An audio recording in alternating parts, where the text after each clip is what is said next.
ni Lord, yes din para sa mga pagpapala sa ating buhay. Amen. Palakpakan natin si Yahweh El Shaddai. At sige po, ngayong gabi, inaanyayahan ko na po kayong tumayo lahat at tayo po ay umawit manalangin sa ating pong Panginoon. Sa oras po na ito, ating damhin ang banal na presensya ng Diyos. Naniniwala po kayong kasama natin ng ating Panginoon? Amen. Alam niyo po, paglabas ko kanina dito, sabi ko, ang daming tao. No? Sabi nga ni Lord, 2 o 3 lang, nandun na siya sa kalagitnaan. Paano ba kaya ngayon? Naniniwala ko na ang presensya ng Panginoon ay kasama natin. Amen. Kasama natin ang Diyos. Amen. I invite you all to close your eyes and feel the loving presence of Yahweh El Shaddai, of our Lord Jesus Christ. At hayaan mong sa oras na ito, buksan mo ang puso mo sa Kanya. Mag-yes tayo doon sa Kanyang kalooban, sa mga paghihirap na inaalaw niya mangyari sa ating buhay para mas maging matatag tayo. At mag-yes sa lahat ng bagay na gusto ng Diyos na gawin natin. Mag-yes sa paglilingkod sa Kanya. And right now, kapatid ko kay Kristo, tandaan natin na lahat ay mapagtatagumpayan natin. Lahat ay kaya nating malagpasan. Basta't si Jesus ang ating kasama. At ngayong gabi, I can assure you, kasama mo ang Diyos. Kasama natin si Jesus. Hallelujah. Hallelujah. Sa buhay ko,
Marami mang alalahanin, marami mang problemang nakapaligid. Ngunit basta't ikaw ang aming kasama, alam namin mapagtatagumpayan namin ang lahat. Basta't ikaw ang aming kasama, alam namin, O Diyos, na maganda ang iyong plano, ang iyong kalooban sa buhay ng bawat isa. Basta't ikaw ang aming kasama, anumang paghihirap na aming kinakaharap ngayon, Panginoon, basta't ikaw ang aming kasama, Lord, alam namin bibigyan mo ito ng solusyon. Mapagtatagumpayan namin ito. At papatatagin kami, Lord, sa aming pananampalataya. At basta't ikaw ang aming kasama, Panginoon, bibigyan mo kami ng lakas sa aming mong paglilingkod sa iyo. Bibigyan mo kami ng grasya, Lord, para magawa namin ang iyong kalooban at maibigay ang aming buong sarili sa iyo. At basta't ikaw ang aming kasama, naniniwala kami, Panginoon, na patuloy mong ipaparanas sa kapangyarihan ng pagtitiwala sa iyo. Basta't ikaw ang aming kasama, nananampalataya kami na muli mong ibubuhos sa aming buhay ang iyong mga himala, ang iyong pagpapala, ang kagalingan, kapayapaan na nagmumula sa iyo, Yahweh Shaddai. Hallelujah! Kapatid ko kay Kristo, manalig tayo ngayon sa Diyos. At hayaan mong ipakita ng Panginoon ang kapangyarihan ng pagtitiwala. Hayaan mo na ibuhos ng Diyos ang kapangyarihan ng pananalig sa Kanya. Panghawakan mo na ngayong gabi, patuloy nating nararanasan ang pagkilos ng Diyos. Hallelujah!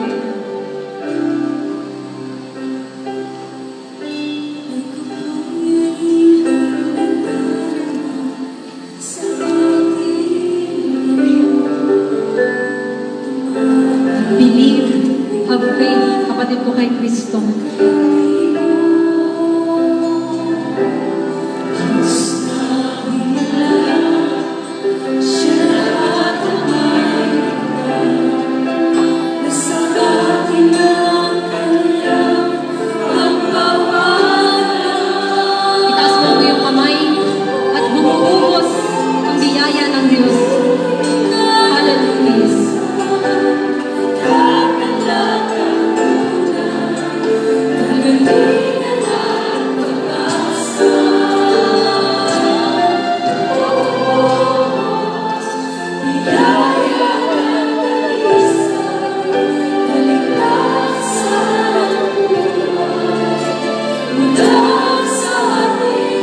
Ibinuhos mo sa aming buhay ang iyong pagpapala. Ibinuhos mo sa aming buhay at sa lahat ng mga kapatid ko na may karamdaman. Ibinuhos mo ang himalang kagalingan na ang bawat parte ng katawan na may karamdaman at nararamdamang sakit. Lord, right now, we declare na patuloy mo nang pinapagaling sa pangalan ng Jesus. Ang bawat bahagi ng aming katawan, Panginoon, ay patuloy mong pinalulusog at pinalalakas sa pangalan mo, Jesus. Ang pisikal na katawan na ito, O Diyos, binubuhos mo ang biyayang kagalingan, kalakasan at kalusugan. At naniniwala kami, Panginoon, na ang biyaya mo rin na pagtatagumpay ay amin ang kakamtan sa oras na ito. Lahat ng suliranin, Panginoon, na meron kami, inaangkin namin ang pagpapala at pagtulong mo ay amin pong mararanasan. And Lord, bigyan mo naman ng solusyon ng lahat ng aming mga problema, lahat ng aming mga suliranin, at patatagin mo ang aming pong mga puso. At inaangkin namin, Yahweh El Shaddai, na patuloy mong papalakasin ang aming spiritual na pamumuhay, ang aming paglilingkod sa iyo, ang aming pananampalataya sa iyo. And we declare na ang himala mo ay aming mararanasan sa aming buhay. Salamat, Panginoon. Salamat, Jesus. Pagpalain mo nawa ang mga kapatid kong ito. Pagpalain ang kanilang buong sambahayan, ang kanilang pamilya, Panginoon. Pagpalain, Lord, ang kanilang mga trabaho, mga negosyo, lahat ng mga bagay na kanilang pinagkakitaan. And I pray lahat ng mga wala pong trabaho sa oras na ito, ipagkalooban mo ng magandang trabaho. At ang lahat ng nakikinig at nanonood, Panginoon, dalangin namin na pagpalain at i-bless mo ang lahat ng kanilang pong mga kahilingan. Yahweh, maraming salamat po. At nananampalataya kami ngayong gabi na kaming lahat ay uuwing answered prayer. Na kaming lahat ay uuwing pinagpala, pinagaling, pinagiyaman at pinabanal. Ang lahat ng nananampalataya magsabi ng Amen. Amen at Amen. Sa ngalan ng Ama, ng Anak, Espiritu Santo. Amen. God bless you all po in the same place.